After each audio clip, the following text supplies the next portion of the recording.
Hello, it's Katie. Welcome back to my YouTube channel. Today we're going to be looking at making a bangle. So a bangle which is adjustable, and it's one of these kind of the kind of bare metal ones where you can add the charms, and then it's got kind of that springiness to them where you can fasten them, and it creates different sizes. So, and we can add lots and lots of charms and things, and I like them, and I like to wear them, especially during the summer where you can kind of stack them all up on your wrist, and they look really, really pretty. So the wire we're using today is bare copper wire, and I'm using a 1.25mm gauge. So this is the smallest gauge I would use for this type of bangle. I would not go any lower than that, just because I don't think it would have enough strength in it, even once work hardened. The other things that we're going to use are a steel block, and I've got a rubber block on there just to dull the sound a little bit. I'm going to be using a rawhide hammer. If you haven't got a rawhide hammer, you can use your ball pen hammer. It will give it a more of a flattened look, but that's great because that's an extra detail. It's a design detail. You can also use the other side and use this side to kind of give it that hammered, more textured effect, which is similar to this one here. You can see that's kind of got that hammered look to it. We're going to be using some flat nose pliers, some flush cutters. I've pre-made some charms, and I'm going to be using a bracelet mandrel. If you haven't got a bracelet mandrel, all you need is something that is around about wrist size, and you can form your wire around it. That's no problem whatsoever, as long as you've got a steel block so you can work hard on it. Okay, so let's get straight on. Let's just move a few things out of the way to start with. So I've pre-cut a piece of wire. It is around about 30 centimeters long. This is here. So all I'm going to do just to begin with is warm it up in my hand. So warming it up and getting it to get nice and smooth, make sure there's no kinks in it at all, and that will also start the work hardening process, because you are working the wire. Okay, so the next thing we're going to do is we're going to use this block. I'm just going to take the steel block off for a moment and move a few things out of the way, and I'm going to form it around my bracelet mandrel. So mine is a steel bracelet mandrel, and as you can see, it's circular. So all you need to do is find something that's circular that you can pop this onto and then be able to slip it off again. Okay, so I'm going to go around about here. I will measure that actually later and pop it in the details below, and just to give you an idea of the size that you need to measure this to. But what you want is your 30 centimeters of wire to kind of cross over and have a little piece at each side like so. Okay, so this is actually harder to use under a camera because it's so heavy. It's quite hard to get it to stay in the one place.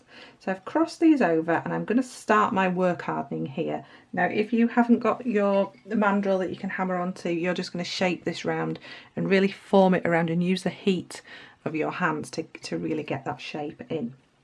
But because I've got my mandrel here, I'm going to start using it. So I'm using the rawhide side of my hammer, which is a rawhide, so it's not going to make any indentation on my wire, so it's going to keep it nice and round looking. So I'm hammering this piece here, just this middle bit, like so, and then I'm just going to flip this around so that piece is underneath and these are on top. So I'm just going to push these down a little bit. I'm just going to hammer this all the way around. Now when I'm hammering, I'm actually only holding it right at the very end, and I'm using the weight of the hammer coming down onto the wire. That was my pile of coins that just fell over, sorry.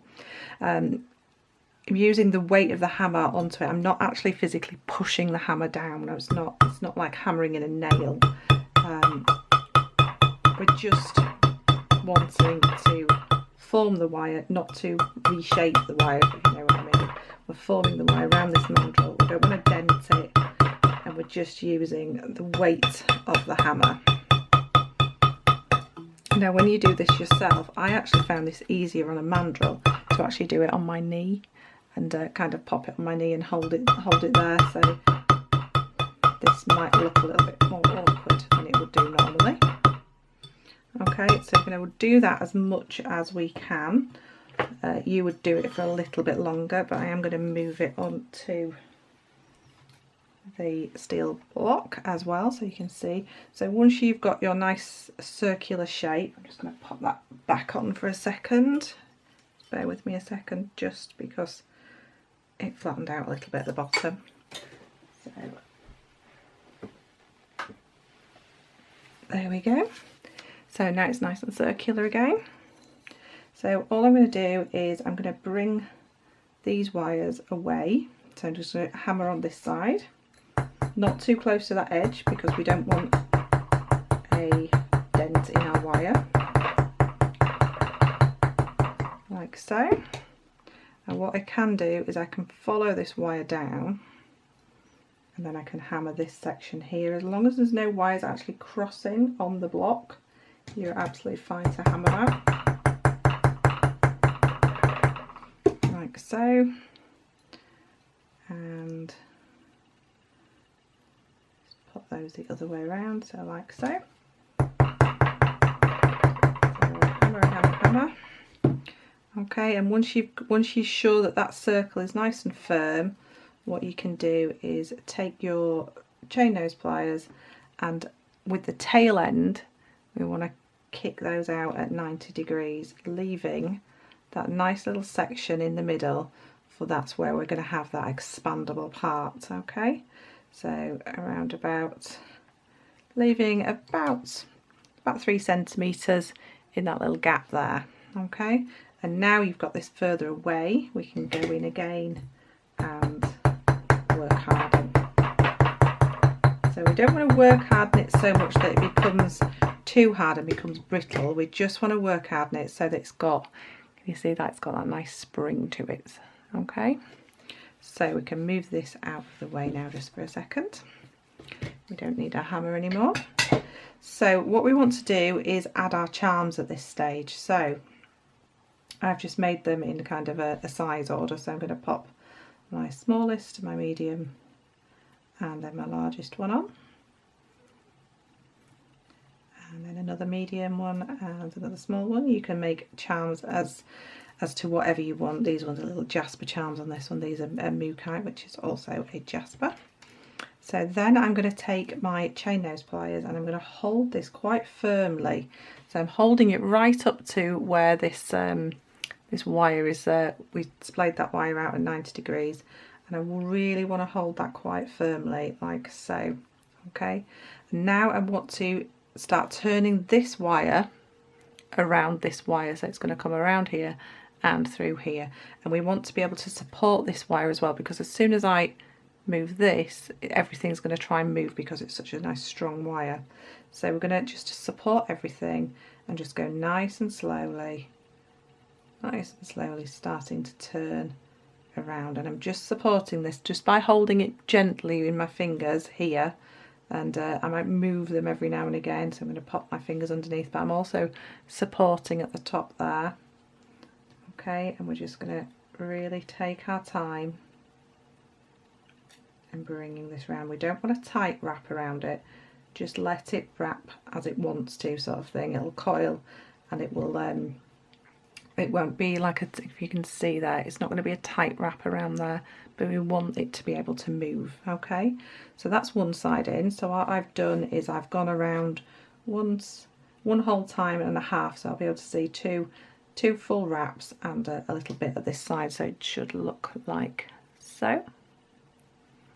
And then we're going to move over to the other side. So when we move over to the other side, we can turn this around. Now some people like to have their charms in this section here, which you can do.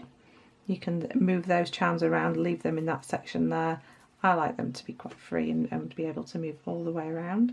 So again, I'm going to hold this as tight as I can, like so. So keep trying to retain that little gap that we've got there as well. It will try and pull in. So again, just a little bit at a time, holding nice and firm, again supporting underneath here. Okay, and around. Okay, now this is just made a slightly larger loop than I wanted it to, so before I go any further I'm just going to pop my pliers in very gently. I don't want to squash it down entirely, just give it a little squeeze. There we go. I'm happy with that. It's literally fractions of a millimetre, but you'll get used to it, and as you work along you'll see when it's not quite right. Okay, so now I've got the same amount of wraps in as the other side. I can go in with my pliers and just make any adjustments I feel I need to. I'm really quite happy with that, like so, and just check that it moves like so, which is perfect. So all we need to do now is snip this off. Now we always snip off either towards the outside or on the top or the bottom, never on the inside. So I'm going to snip this kind of more towards the top, like so. I bring that up for the camera, like so. I'm going to snip off around about there. Just be aware that when you are snipping a 1.25 or a high gauge wire, they do tend to kind of ping off. So just be aware that when you're snipping, of kind of either holding it or trying to keep it so it's not going to go miles. So kind of holding it, choosing where you're going to cut, and then hold the actual wire. Otherwise that can be like a little bullet going across the room sometimes. Okay, and then just give it a little slight kick in. Remember, we don't want to crush this. We don't want to squeeze this around so much that it becomes tight against that wire, because we need it to be able to move. Okay, so now we've got a very strong bracelet which is fully adjustable, so we can adjust it right up to there, and it's ready to wear. It's got some charms on it. You can add more charms on it if you wanted to. They would have to be simple loop charms so that it's openable, but yeah, that's how we make an adjustable bracelet. So I hope you've enjoyed that little demonstration, and I hope to see you again. So pop a like below if you've enjoyed it. Don't forget to subscribe if you'd like to see more. I've got lots more ideas coming. I am very busy this week because I've got some Jewellery Maker TV shows, and I've got some huge kits which are absolutely beautiful. So I will be working on those too, but I will also be working on some YouTube demonstrations. So I will see you again very soon. Take care.